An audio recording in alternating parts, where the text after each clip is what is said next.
అధ్యక్ష. 2024 నవంబర్ 1వ తేదీ వరకు రాష్ట్రంలో గ్రామ పంచాయతీల సర్పంచులకు చెల్లించే బిల్లుల మొత్తం 691,93,00,000 సార్. బి ప్రశ్నకు లేదండి. సి ప్రశ్న త్వరలో చెల్లించడం జరుగుతుంది. గౌరవ సభ్యులు తన్నీరు హరీష్ రావు గారు. సార్, ఈరోజు గౌరవ మంత్రి గారు 691 కోట్ల రూపాయల బిల్లులు పెండింగ్లో ఉన్నాయని చెప్పారు. రాష్ట్రంలో మీరు చూస్తే అధ్యక్ష, బడా కాంట్రాక్టర్లకు మాత్రం బిల్లులు వస్తున్నాయి. చిన్న చిన్న కాంట్రాక్టర్లకు ఇప్పుడు ఒక సంవత్సర కాలం నుంచి 691 కోట్ల రూపాయలు ఇవ్వకుండా సర్పంచులను ఎంపీటీసీలను ఈ కాంగ్రెస్ ప్రభుత్వం గోసపుచ్చుకుంటా ఉంది అధ్యక్ష. చివరికి ఆ సర్పంచులు ఎంపీటీసీలు గవర్నర్ గారిని కలిసి మొరబెట్టుకున్నారు, మంత్రుల్ని కలిసి మొరబెట్టుకున్నారు. చలో అసెంబ్లీ కార్యక్రమానికి వస్తే వాళ్ళను అరెస్ట్ చేసి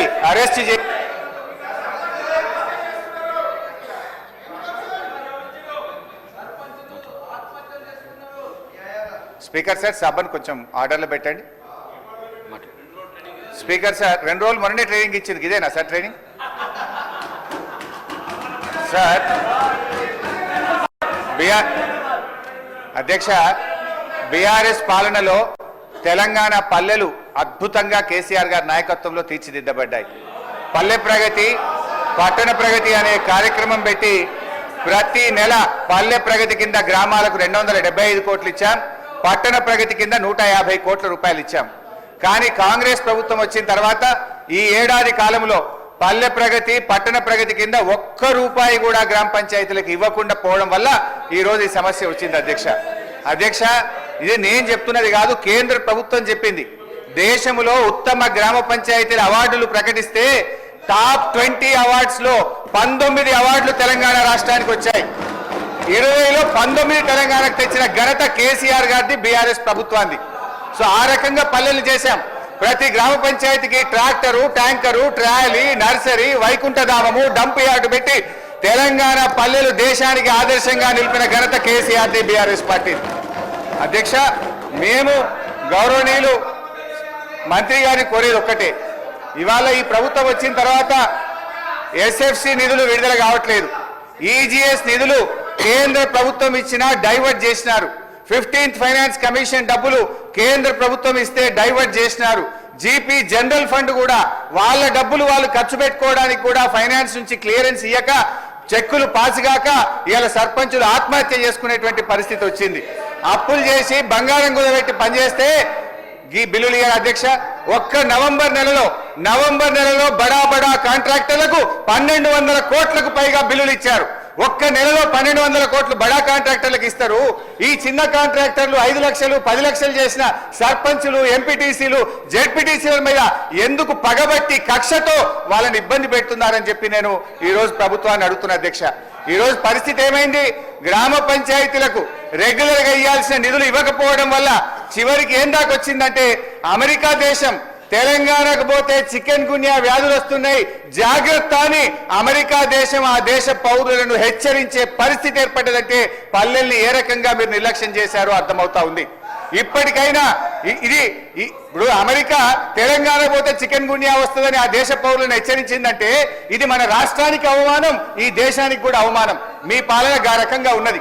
సో దయచేసి మేము కోరేది ఒక్కటే అధ్యక్ష, వీళ్ళు బిల్లులే కాదు అధ్యక్ష, ఎంపీటీసీలు, సర్పంచులు, జెడ్పీటీసీలు దిగిపోయి 9 నెలలైంది, ఇంకా వాళ్ళ జీతాలు కూడా పెండింగ్లు ఉన్నాయి. 1వ తారీఖు జీతం ఇస్తామని చెప్తారు.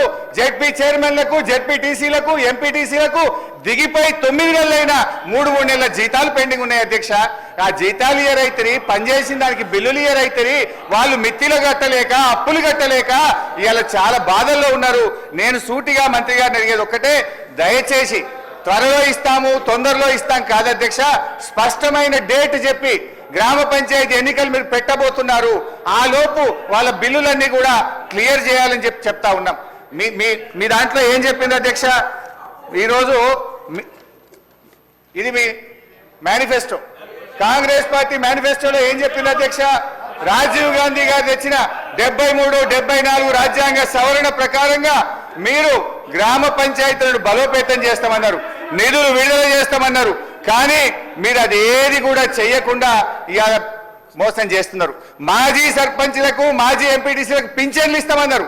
పింఛన్ మాట దేవుడు కానీ వచ్చే జీతం కూడా ఇస్తలేదు అధ్యక్ష. గా పింఛన్ కూడా ఎప్పటి నుంచి ఇస్తారో, జీతాలు ఎప్పటిలో క్లియర్ చేస్తారో, బిల్లులు ఎప్పటిలో క్లియర్ చేస్తారో స్పష్టంగా చెప్పాలని మీ ద్వారా అడుగుతా ఉన్నాం. మేము వచ్చిన తర్వాత సర్పంచులు ఫిబ్రవరి నెలలో వాళ్ళ కాలం అయిపోయింది సార్. అప్పటి తర్వాత మళ్ళీ ఈ రాష్ట్ర ప్రభుత్వము కులగణన చేసి మరి మేమెంతో మాకంత రిజర్వేషన్ తీసుకురావాలనే ఉద్దేశంతో ఎలక్షన్స్ జరగకపోవడం మూలంగా కొద్దిగా గ్రామాలలో కొన్ని సమస్యలు అయితే ఉన్నమాట వాస్తవం. అయితే ఈ వచ్చినటువంటి పెండింగ్ బిల్లులన్నీ కూడా గత ప్రభుత్వం నుంచి బీఆర్ఎస్ ప్రభుత్వం మాకు వారసత్వంగా ఇచ్చినటువంటి పెండింగ్ బిల్లులు. అయితే ఇవి లాస్ట్ ఏదో 1-2 ఇయర్స్ నుంచి కాదు సార్, 2014 నుంచి కూడా ఇట్లనే వస్తూ వచ్చింది. పెండింగ్ బిల్స్ నా దగ్గర ఉన్నాయి, కావాలంటే వాళ్ళకి ఆ స్టేట్మెంట్స్ కూడా ఇవ్వడం జరుగుతుంది అధ్యక్ష. అదేవిధంగా అధ్యక్ష వీరి హయాంలో ఇప్పుడు ఆర్థిక శాఖ మంత్రి గారు ఆ రోజు హరీష్ రావు గారే ఉన్నారు. వారు ఇంత బాధపడుతున్నారు. మీ చేతిలో ఉండి ఇట్లా ఒక సంతకం పెట్టించుంటే ఆ రోజు అన్నీ క్లియర్ అయ్యేటి. మేము వచ్చినాక సర్పంచ్లు లేరు, సర్పంచ్ల బిల్లులు మా దగ్గర పెండింగ్ లేవు. అయినా కూడా సార్ మా ప్రభుత్వంలో మరి ఇప్పటి వరకు జీపీల కోసం 740 కోట్ల రూపాయలను ఇవ్వడం జరిగింది. ఉపాధి హామీ కింద కూడా గతంలో జరిగినటువంటి పనులలో 450 కోట్లు రిలీజ్ చేసినాం. ఇంకా కొంత పెండింగ్ ఉన్నది వాస్తవం. కాకపోతే వీళ్ళ హయాంలో చేసిన వాళ్ళందరి దాదాపుగా ఎన్ఆర్ఈ చేసి మేము కూడా క్లియర్ చేయడం జరిగింది సార్. అట్లనే ఎలక్షన్స్ జరగకపోవడము ఇతరత్ర తోటి ఆ నిధులు కొంత గ్రామ అభివృద్ధి కోసం రిలీజ్ చేయలేకపోయినాం. కేంద్ర ప్రభుత్వం 15వ ఆర్థిక సంఘం నిధులను విడుదల చేయలేదు సార్, అది కూడా కొద్దిగా ఎఫెక్ట్ ఉంది. అదేవిధంగా మన ఊరు మన బడి కింద కూడా మన వాళ్ళు మాట్లాడారు. 1100 కోట్ల రూపాయల పనులను గత ప్రభుత్వం చేస్తే మరి అవి 800 కోట్ల రూపాయలు పెండింగ్ ఉన్నటువంటి మాట కూడా వాస్తవం. ఇప్పుడు మేము అమ్మ ఆదర్శ పాఠశాలలతోటి పనులు చేయించడం జరుగుతూ ఉంది సార్. కాబట్టి ఈరోజు మరి మా కోవలక్ష్మి గారు ఎమ్మెల్యే గారు అన్నట్టుగా మేము చెల్లించమనలేదు, చెల్లిస్తాము. మీరు ఇచ్చిపోయినటువంటి వారసత్వం పెండింగ్ బిల్లులు, అప్పులు, ఆర్థిక వ్యవస్థ బాగలేదు కాబట్టి సర్దుబాటు చేస్తున్నాం, కొద్దిగా టైం అడుగుతున్నాం. కానీ మేము చెల్లించలేదు అని అనలేదు. సాక్షాత్తు ఆర్థిక శాఖ ఆనాటి మంత్రి గారు ఉండి ఈసారి చాలాసార్లు మాట్లాడుతున్నారు ఈ సబ్జెక్ట్. మీరు ఒక్క సంతకం పెట్టి ఉంటే 600 కోట్లు ఆ రోజే రిలీజ్ అయ్యేది. కానీ మరి బీఆర్ఎస్ అంటే బకాయిల రాష్ట్ర సమితి లాగా మాకు ఇచ్చిపోయినరు. అదే వారసత్వంతో మరి మేము చెల్లించలేని పరిస్థితి ఉంది. కానీ తప్పకుండా సర్పంచులు అందరికి సంబంధించినటువంటి సర్పంచులు ఉన్నారు, వాళ్ళ బాధ మాకు తెలుసు. వాళ్ళు ఆత్మహత్యలు చేసుకున్నారు మీ హయాంలో, చాలామంది రకరకాల ఇబ్బందులు పడ్డారు. కాబట్టి సానుభూతితో ఉన్నాం. సకాలంలో రిలీజ్ చేసేందుకు ఆర్థిక శాఖ మంత్రులను కూడా నేను వేదిక ద్వారా కూడా కోరుతా ఉన్నాం. మీ తరఫున కూడా నేను మాట్లాడుతా ఉన్నా. నమస్తే. Question number 566.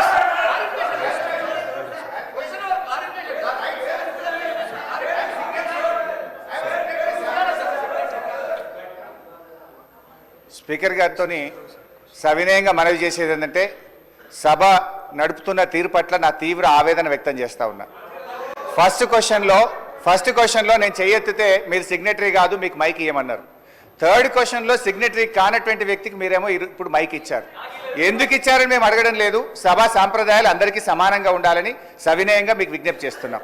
ఇకపోతే మా సీతక్క గారు ఒక మాట అన్నారు నా పేరు తీసుకొని, మీరు అప్పుడే డబ్బులు ఇచ్చి ఉంటే బాగుండేదని. ఎస్, నేను ఇచ్చాను. మా గౌరవ కేసీఆర్ గారి ఆదేశాల మేరకు పల్లె ప్రగతి కింద ప్రతి నెల 275 కోట్ల రూపాయలు మేము గ్రామ పంచాయతీలకు ఇచ్చాం. పల్లె ప్రగతి ప్రారంభమైన తర్వాత 3,300 కోట్ల రూపాయలు మేము గ్రామ పంచాయతీలకు ఇచ్చాం. ఒకవేళ మీరు ఆ పద్ధతిని కొనసాగించుంటే నెల 275 కోట్లు ఇచ్చుంటే ఇవాళ ఈ బకాయిలు ఉండేటియే కాదు అనేటువంటి విషయాన్ని మనం చేస్తా ఉన్నా. ఇవాళ కాంగ్రెస్ పార్టీ ఈ సర్పంచుల పాలిట, పేద కాంట్రాక్టర్లు, ఎంపీటీసీలు, జెడ్పీటీసీల పాలిట ఈ హస్తం గుర్తు భస్మాసుర హస్తమై కూర్చున్నది. ఇవాళ వాళ్ళ ఉసురు పోసుకుంటున్నారు. సో దయచేసి మంత్రి గారిని నేను స్పష్టంగా అడిగా, సంవత్సర కాలంలో మీరు క్లియర్ చేయలేదు. ఒక్క నవంబర్లో బడా కాంట్రాక్టర్లకు 1200 ఇచ్చారు. అందులో సగం ఇస్తే సర్పంచ్ల బిల్లులు క్లియర్ అవుతుండే. ఎప్పట్లోకి ఇస్తారో స్పష్టంగా చెప్పండి అంటే త్వరలో ఇస్తాం, చూస్తాం, చేస్తామన్నారు. ఏడాది అయినాక కూడా చూస్తాం, చేస్తామనేటువంటి మరి బాధ్యతారహితమైన సమాధానం మంత్రి గారి నుంచి వచ్చినందుకు ఈ సభ నుంచి మా తీవ్ర నిరసన తెలియజేస్తూ వాకౌట్ చేస్తున్నాం.